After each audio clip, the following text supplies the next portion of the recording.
Welcome everybody to another IOE Rough Cut. It's very exciting this semester. We're focusing on highlighting graduate research projects that are happening on campus. Got to see a lot of really cool projects, and we're going to learn about another amazing project being led by Angus Cummings, who's our speaker for today. So Angus is a PhD candidate in the Department of History at Montana State University. His research examines the history of land management and conservation in the Western United States with a focus on the socio-cultural frameworks that shape how animals are defined and managed. And we'll learn a lot more about his research coming up. And he's going to be introduced by his advisor, Michael Reedy, who's a professor of history in the Department of History and Philosophy. His research focuses on the close relationship between exploration and the advancement of science. He's the general editor of the John Tyndall Correspondence Project. Right now, he's working on how mountains and mountaineering have transformed the practice of science in Britain during the age of empire. And so I'm not sure who's starting. Are you going to start, Michael? Yeah. Okay. Well, welcome to the stage, and let's give them a warm round of applause. Hey, well, thank you all for coming, and thank you, Madison, for organizing it. You guys are not the best at answering emails, so also thank you for patience. Yeah, so I've been asked to maybe spend a little 10 minutes and talk about my own research. I think maybe better for this crowd is to talk a little bit about our program, if you don't know it, and situate Angus's work within that. So our graduate program, we've had a long-standing master's program. We started a PhD program. Gosh, it's now been maybe 20 years, 15, 20 years. We have about 30 graduate students, about 15 MA and 15 PhD, some more active than others. We'll train anyone in any topic at the master's level, but the PhD level is fairly focused on the intersection of the history of science, environmental history, and the history of the American West. And so I think Angus's work fits perfectly in sort of the juncture that we usually train PhD students in. So a hefty dose of science, hefty dose of environmental history, and it's situated in the American West, which is what we especially focus on or specialize in. It's usually a group affair in the department. So it's not, it's usual now almost to have co-chairs. And so Angus I'm a co-chair along with Amanda Hendricks-Komodo. And Amanda is a historian of the West. She's a religious historian, and she's very interested in animal histories as well. So you can see how she comes in and helps Angus think about animals in the West and social and cultural forces. My own work is largely, I'm a British historian, trained as a British historian of physics is how I was trained, actually. So I'm interested in the relationship between science and exploration, but also empire. So my earlier stuff has been on the oceans, actually. So how exploration of the oceans, empire, really had this amazing symbiotic relationship with science at the time. I studied the tides. So early tidal theory used to do it place-based and take tide measurements at each and every place. And this guy named William Whewell figured out how to do it spatially and take measurements all over the globe. There was a catch though, you had to do it simultaneous. So he set up a tide measurement system to take the tide measurements at over about 2,000 places in the summer of 1834, every 15 minutes at the same exact time, and then figured out a global spatial type of science that explained tidal theory. Of course, the tides is exactly what you need to run an empire, and you can't do this spatial approach without having an empire. So those two things work really well together. His tidal theory using sort of Humboldtian cotidal lines lasted for about 150 years, up until World War II. I think the catch sort of in all my work is it's a ridiculous theory that doesn't work. His end-up tidal approach was a hydrostatic versus a hydrodynamic approach. But that really doesn't matter. At this exact time, 1833, he also coined the term scientist. and physicist and a bunch of other terms. And so it's really the role of science and scientists in this new professional and advancing empire and power across the globe, which Montana State is very good at as well in today's day and age. So it's about that sort of stuff. I taught a course on ocean science here, and it's not that popular in Montana. And it turns out all my scientists that I was looking at, these Darwinians, evolutionary naturalists, were also climbers. So I've done the same thing lately. Instead of sort of a horizontal spatial, just turning it on its side and looking at it vertically. And so how the early opening up of mountaineering really allowed for the British Empire. The British scientists were climbing all over the globe, right? And there's a lot of power and making a claim, staking a claim on the highest mountains in each continent, which is what they were doing. But they were also doing this amazing type of science, turning mountains into laboratories. And because of the cultural forces leading to the growth of a mountaineering, what's later going to be called the golden age of mountaineering, these scientists were allowed to do sort of amazing things with climatology, glaciology, geology, meteorology, Darwin in South America with evolutionary theory. And so how exploration of mountains and exploration of science intermingle and intermix, especially in the history of sort of ecological sciences and physical astronomy and physical sciences. So I guess the lesson, and to introduce Angus in this way, we do have a lot of students that are doing really cool work in the history of ecology, in the history of the earth sciences, in the history of animal studies. And I guess the way that I would view it is the ecosystem, the Institute on Ecosystem, what the scientists do, what you guys do is so important and so profoundly formative in today's world that we can't leave it to you guys to study it. You have to have it, study it from a humanistic, a broader social and cultural perspective. And that's what just Angus and others are just really, really good at. So I think with that, I'll leave it to Angus. Sweet. Thanks for that intro, Michael, and thank you for Madison. Thank you, everybody, for coming. So today, we'll be looking at bison purity in Yellowstone. And I'd like to thank some people who have given me financial support for this work. So we have the American Heritage Center, University of Wyoming, Ivan Doig Center here at MSU, Department of History and Philosophy also at MSU, and the Agricultural History Society. So my research follows the history of the Pablo Allard herd from its origin in 1873 to up to the present to explore how humans have understood animals and how those understandings had changed over time and from the advantages of different stakeholders. I argue that cultural and social values of bison have been at the heart of historical and contemporary conflicts over their management. This talk fits into my dissertation in chapter 3, where I discuss the construction of the concept of wildlife. So the goals of today's presentation are twofold. First, I'll historicize scientific findings that suggest Yellowstone bison are not pure bison and contain cattle genetics, to reveal how history can inform scientific research and even expand upon it. Secondarily, I'm going to reveal how the idea of Yellowstone bison purity came to have such strong sticking power in our popular imaginations and interrogate whether or not Yellowstone bison purity even matters. So over the last couple of years, I've had ample opportunity to talk with a wide array of bison experts about Yellowstone. During the process, I've been surprised to find out how many people still cling to the idea of Yellowstone purity, especially given scientific research showing the contrary. So here's a selection of scientific articles about bison purity showing two separate trends. The first 3 articles were published during the first 2 decades of the 20th century by bison ranchers who were passionate about the hybridization of bison and cattle. Jones, Boyd, and Goodnight, 2 of which we'll talk more about in today's presentation. The second grouping of articles shows a trend of increasing evidence of cattle hybridization in North American bison. So you can see each of these publications expands how many bison herds are thought to have cattle genetics.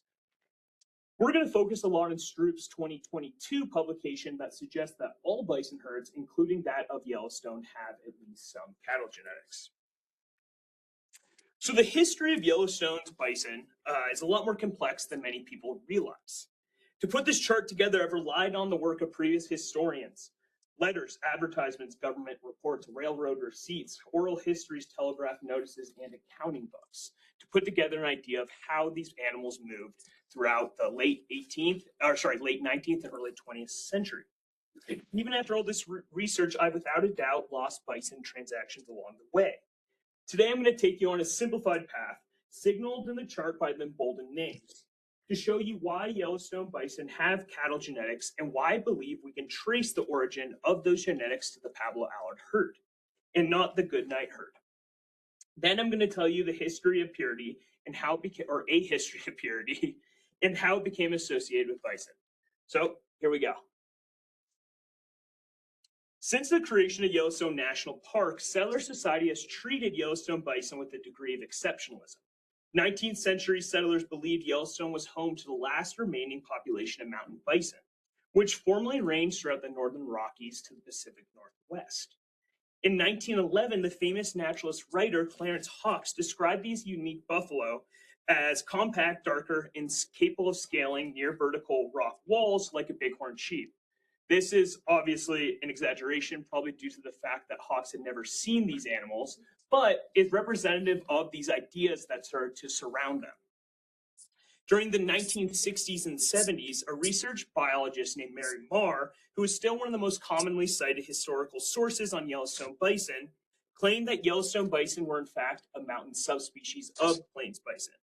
Ultimately, this view has fallen out of favor because of decades of layered genetic and archaeological work, yet the aura of significance still surrounds Yellowstone bison, as we're all aware. On March 17, 1894, the Secretary of the Interior received a report from the acting superintendent of Yellowstone, reporting that he had apprehended a poacher named Edward Howe in the act of killing bison in the park and asked what should be done with him. The Secretary of the Interior wrote back to tell him that there was no law authorizing the punishment of poachers in the park, but he would like to have the finest buffalo head sent to his office to decorate it. And here you can see a collection of the buffalo heads that were apprehended from Edward Howe and a small group of bison in the 1880s. The American public had a more alarmed reaction to this news, and representatives in the Congress passed the Lacey Act of 1894, which made the trapping and killing of, quote, beast, birds, and wild animals illegal within Yellowstone National Park. Beginning in 1896, the U.S. cavalry that had been stationed in Yellowstone a decade earlier attempted to round up the remaining bison for the animal's protection with no success. By 1900, Yellowstone superintendent reported that the poaching had continued and only 29 bison remained in the park, with a possible 10 more wandering throughout unseen. He projected the animals would be entirely exterminated within a few years. At this juncture, the plight of bison looked dour, but an incredibly unlikely savior was on the way. Charles Jesse Jones, or as he is more commonly known, Charles Buffalo Jones, is a complicated historical figure. He was an avid adventurer and a slippery self-promoter who spent the majority of his life attempting to profit from bison.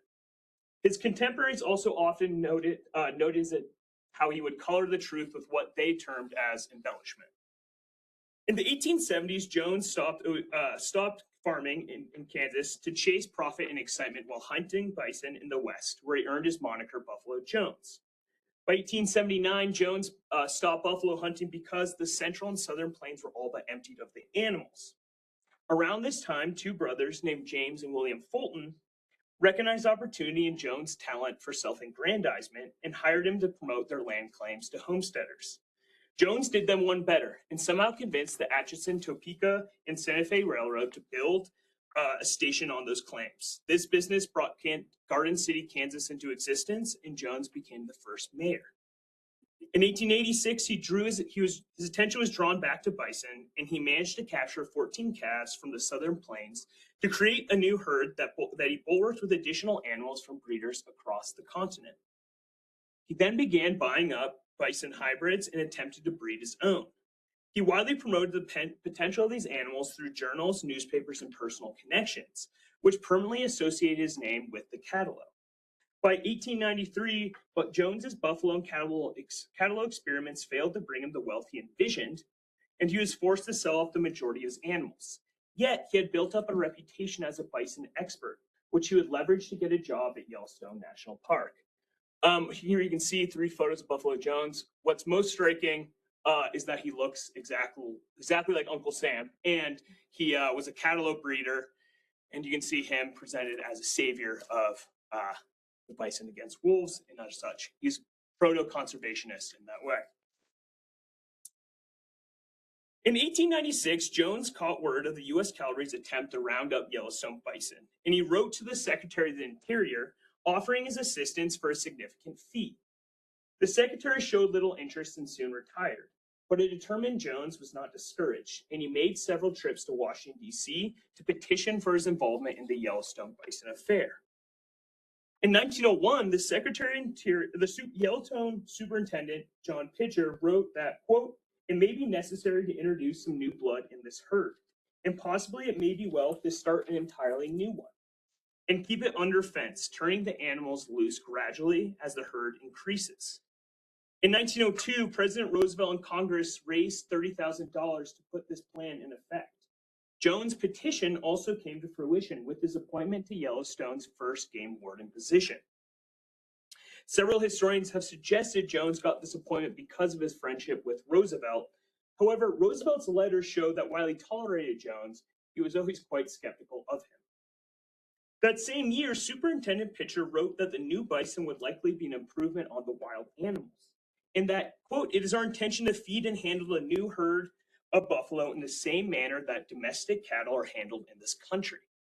In summary, Pitcher wanted domestic herd of bison in Yellowstone for the enjoyment of tourists.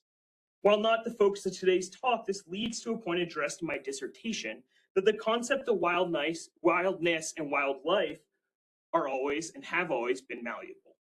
Now, it's time to explore the bison that were purchased for Yellowstone National Park. Most of the bison brought to Yellowstone came from the Pablo Allard herd. The bison of this herd were gathered by a man named Shlatiti, whose stepfather sold those bison out from under him to 2 wealthy ranchers, Michael Pablo and Charles Allard. Pablo and Allard grew this herd prodigiously on the open range of the Flathead Reservation. Between the 1880s and the early 90s, Pablo and Allard also experimented with breeding cattle.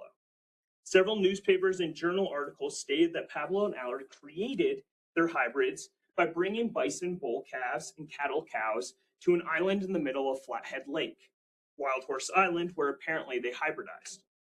Eventually, these animals were either removed or swam off the island. In 1893, Charles Allard expanded this herd when he bought 46 bison, almost half of which were cattle, from a bankrupt Buffalo Jones. 3 years later, Charles Allard passed away, and the Pablo Allard herd was split in half, with Allard's share divided up amongst his heirs. This triggered a wave of buffalo sales over the next decade. A renowned guide, rancher, and animal broker named Howard Eaton, man in the center, bought the Allard daughters' buffalo. In 1902, Jones traveled to the Flathead Reservation and selected 15 of these bison from Eaton for Yellowstone. The purity of these animals is not mentioned. However, several factors suggest the inclusion of cattle in this initial shipment. That same year, in 1902, Forest and Stream magazine reported that Michael Pablo had 300 pure bison, 60 cattle, a quarter hybrid, and a 3/4 hybrid. In other words, 20% of Pablo's animals were hybrids. Given that Pablo and Allard heirs animals ranged together, it is likely that they had a similar ratio of hybridity. Furthermore, it is worth noting that first-generation hybrids look similar to buffalo cows unless they have distinctive coloration, and that they would have perpetuated the hybridization process since they generally ran in mixed hybrid purebred bison herds. Successive generations bred back with bison also became increasingly difficult to determine from pure bison. In 1907, Pablo was forced to sell his herd as an indirect result of the Flathead Allotment Act. The Canadian government agreed to purchase 300 of the pure bison. Shortly after, through consecutive years of rounding up the animals, it turned out to actually be 700 bison, which the Canadian government happily purchased. What this points to is the fact that Pablo's bison were reproducing outside of his and his cowboys' surveillance. And whether they were reproducing with cattle or buffalo or other hybrids is just unknown. This photo of bison on this slide shows some of Pablo's bison corralled for the shipment to Canada, except these two animals right here are cattle. Lacking the hump, there's a number of physical features we can actually discuss afterwards. Later, Canadian officials from the Department of Agriculture corroborate the presence of hybrids in the Pablo herd in their internal reports. Finally, there's Buffalo Jones. As will become apparent later in this presentation, Jones never abandoned his hope of breeding cattle and would even propose to do so in Yellowstone.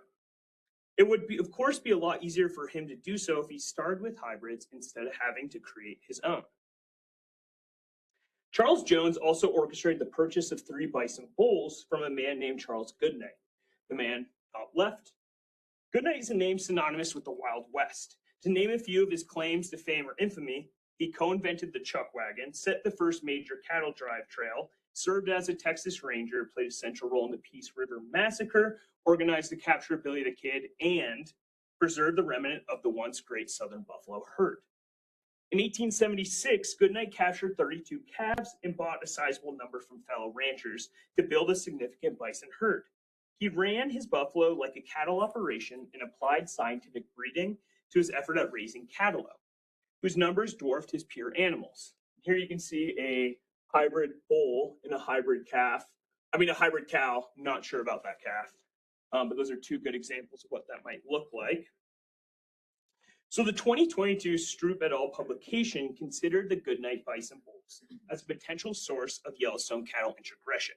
But ultimately, I believe that this is unlikely given genetic, behavioral, and biological hurdles in creating a fertile male hybrid with a bison appearance.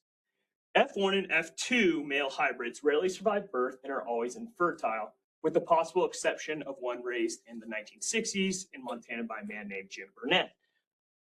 With careful and correct backbreeding, it would have been possible for Goodnight to have created a fertile F3 male hybrid, but given all the twists and turns of this chart, it would have been very difficult to do so. Furthermore, in examining many of Goodnight's letters, I have yet to find mention he bred a fertile male hybrid with majority bison genetics.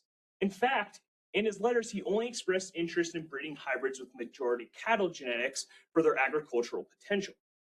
Therefore, we can likely rule out Goodnight's 3 bison bulls as the source of Yellowstone's cattle genetics.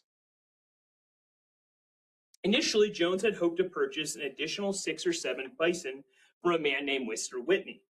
But instead, Superintendent Pitcher sent Jones to Eaton in 1902 to pick up another 4 cows. These bison that Jones called perfect animals are, like the earlier shipment from the Pablo Aller herd, are likely culprits for cattle introgression. As aforementioned, Jones had originally suggested that he would capture and corral wild bison. In 1902, he conspired to send out dog sled teams in the winter to round them up or send out one of Goodnight bulls, which he believed would return to the corrals for haying with a wild bison herd in tow. The fact that Jones believed a single bull bison would lead a matriarchally organized bison herd back inside of an enclosure reveals his lack of understanding of bison social behavior. And resultantly, neither of these plans worked. However, Yellowstone scouts eventually caught 2 calves that were brought into Fort Yellowstone's corrals in 1903. So there's one more potential source of cattle genetics into this herd, and that is through E.C. Waters. So in 1908, another influx of bison arrived into the Yellowstone bison population through a series of extremely bizarre events. 17 years earlier, a man named E.C. Waters, pictured above, founded the Yellowstone Lake Boat Company, which offered tours of Yellowstone Lake. In 1896, Waters devised a new tourist attraction, a zoo on Dot Island in Yellowstone Lake, where he housed bison, elk, and bighorn sheep. So he'd go from the Lake Hotel to Dot Island and out to the other side of Yellowstone Lake. Here's the only photo of his zoo. And what's interesting here is that there's no bighorn sheep, which is representative of the fact that they're one of the hardest animals, North American animals to breed in captivity. And as you'll see, these conditions were particularly poor. Over the consecutive years, waters increasingly became a problem for the Yellowstone administration as he failed to regularly pay his employees, vandalized the geyser, charges boat passengers double if they wanted to leave the island, attempted to poach animals, cut timber in the park, and failed to adequately feed his animals in the zoo. Tourists reported that the zoo animals were so hungry they're eating garbage and meat of unspecified origins. This, of course, is questionable, but is representative of the poor conditions. In 1906, the pilot of one of Waters' steamships had a heart attack, and the boat was abandoned in Yellowstone Lake, where it can still be seen today. This financially ruined Waters and was the final straw for Yellowstone officials. In 1907, officials told Waters to leave and ordered his zoo animals to be loosed from their enclosures. The following year, 8 bison were found to have swam off the island and joined the remaining wild bison in their winter range. Secondary sources claim these bison, as well as the other animals, came from within the park, but I have yet to find any primary sources corroborating this claim. Furthermore, it's hard to believe that Yellowstone officials would allow a concessionaire to capture animals from the park 2 years after the passage of the 1894 Lacey Act that would have made this action illegal. Yet, without evidence, the origin of these bison is unclear. So in 1905, Jones left his job with Yellowstone Park. This decision was likely caused by the souring of his relationship with the superintendent pitcher. Jones had stirred up a lot of national controversy for his attempt at disciplining a garbage-loving bear. He had trapped the bear, drawn up a tree, and spanked it with a switch. Here you can see a drawing of this in cartoons.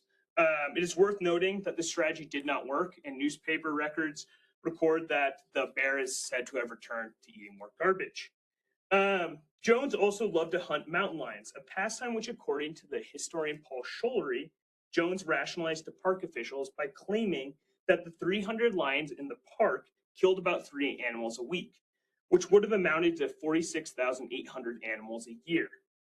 Jones clearly had no idea how much the lions ate or how many animals there were in the park, as there were nowhere near 46,800 prey animals in Yellowstone. Jones' approach to animal management in the park led Pitcher to write to the Secretary of the Interior that he didn't think Jones knew anything about wildlife besides bison. Another point of contention was Jones' continued dedication to cattle breeding. Early in his tenure as game warden, Jones had petitioned DOI officials for a Yellowstone cattle breeding project. In 1903, he sent photos of a cattle rope to Teddy Roosevelt and his son, likely in help of sparking the president's interest in the potential of the hybrids. In the summer of 1905, Pitcher wrote to the Secretary of the Interior that Jones had continued to push for cattle breeding in the park, and that Pitcher believed Jones had only taken the warden job in Yellowstone to gain fame and popularize the cattle. Shortly after, Jones wrote to the secretary asking for 20 days of unpaid absence so he could search for a new location for a new cattle hybridization project. Given Jones' history and all of his correspondence about his interest in cattle, his selection of bison for Yellowstone should be very suspect, especially since he never let go of his aspirations of breeding cattle, a fact that we'll explore on the next slide. The Kaibab Plateau is famous amongst ecologists for its mule deer and what their mismanagement during the first half of the 20th century taught us about population dynamics, but is also home to a herd of buffalo with a comparatively large percentage of cattle genetics, all thanks to Jones. In 1906, President Roosevelt created the Grand Canyon Game Preserve, which included its namesake, the Grand Canyon, and part of the Kaibab Plateau. That same year, Jones brought 86 bison to the House Rock Canyon on the outskirts of the Kaibab, where he opened a cattle breeding ranch under his new company, the Buffalo Jones Cattle Company. Within 3 years, the project flopped, and Jones left with a number of his hybrids. The bison he left behind exchanged hands, but ultimately were purchased by the state of Arizona and continue to roam across the Kaibab to the north rim of the Grand Canyon today. Here you can see the receipt for the formation of his company, and here is one of his hybrids. You can see because it has the spotted coloration, which is extremely rare. So at this point, we've addressed the first question. Yes, I believe Yellowstone bison contain cattle genetics. Stroop et al. Has already proven this genetically, but this history goes a step further to show where it likely came from, the Pablo Allard herd. And who was responsible? Charles Jesse Jones. none of this information addressed my second question about why the purity has had such strong sticking power. To take on this complicated question, I'm going to back up and begin with the cultural context of the turn of the 20th century in the United States. In 1899, the aftermath of the Spanish-American War, U.S. Congress voted to take control of the Philippines as a territory despite Filipino objections. One of the loudest supporters of this acquisition was U.S. Senator Albert Beveridge, who wrote, quote, "We will not renounce our part in the mission of our race, trustee under God of the civilization of the world. It is elemental, it is racial." At the turn of the century, many Americans believed Anglo-Saxon superiority was a biological and religiously ordained reality. This hierarchical view of race was not just projected outwards across the Pacific, but boiled up from within. Just 3 years earlier, the Supreme Court had ruled in Plessy v. Ferguson that segregation was legal, which became justification for a racialized hierarchy through the Jim Crow South. By 1900, over 1/3 of the people in America's largest city, New York, were immigrants, and many naturalized Americans harbored suspicions that these impoverished, racialized others were dangerous political radicals, feeble-minded, or criminals. Immigrants provided cheap labor that, along with rapid industrialization, generated one of the greatest wealth disparities in American history. Many American workers were impoverished by these changes, which made appeals to racist ideologies buttressing their own ideas of worth all the more attractive. Meanwhile, representatives in Congress passed racialized immigration laws to guard the nation against hordes of perceived lesser races and considered the best way to preserve Anglo-Saxon race within an increasingly pluralistic nation. They turned to a science called eugenics to do so. Here's a number of cartoons and newspaper articles displaying some of these ideas.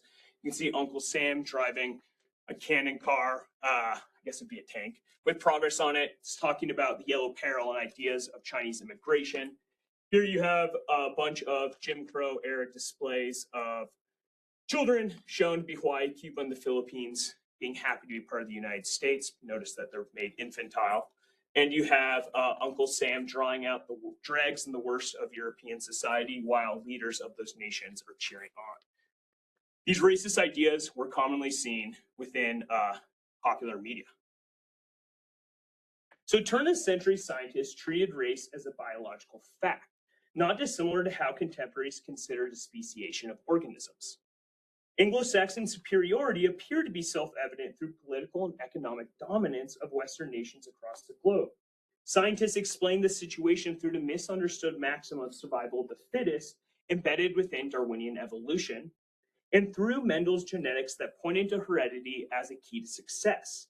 The entanglement of these ideas led Americans that identify as Anglo-Saxon to call for preserving the purity of their heredity to carry the best of humanity and civilization forward.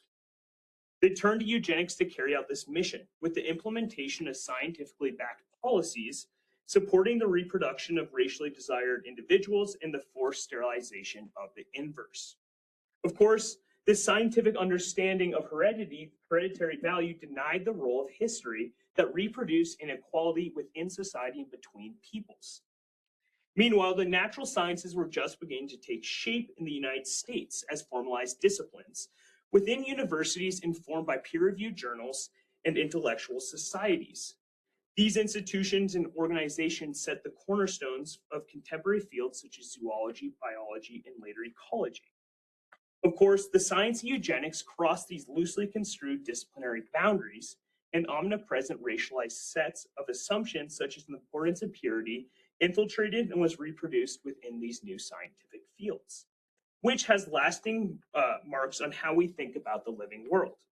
In regards to bison, the importance of purity was embedded by the American Bison Society.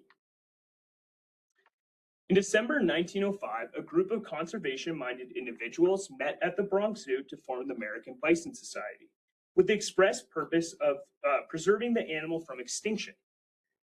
Three of the leading figures of the organization, William T. Hornaday, Madison Grant, and Teddy Roosevelt, all believed the animal was essential to the imperiled American character, which they in turn envisioned in association with their elite Anglo-Saxon heritage.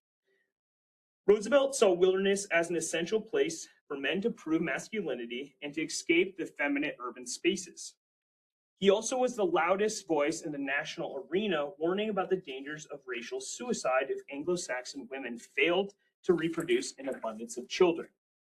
Hornaday placed the blame of the near extinction of bison at the feet of immigrants and Native Americans who he believed slaughtered the animals with impunity. He also oversaw the placement of a Congolese and booty man named Adabanga in an ape exhibit in the Bronx Zoo to exemplify the savagery from which Americans supposedly progressed away from.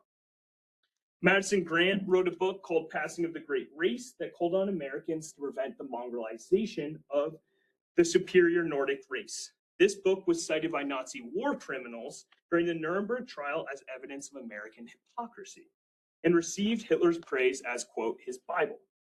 Grant was also one of America's leading eugenicists. Petition for anti-miscegenation laws helped draft the Johnson-Reed Immigration Act of 1924 that tightened the immigration of non-Nordic peoples and created the U.S. Border Patrol. These three men are also synonymous with the preservation of bison.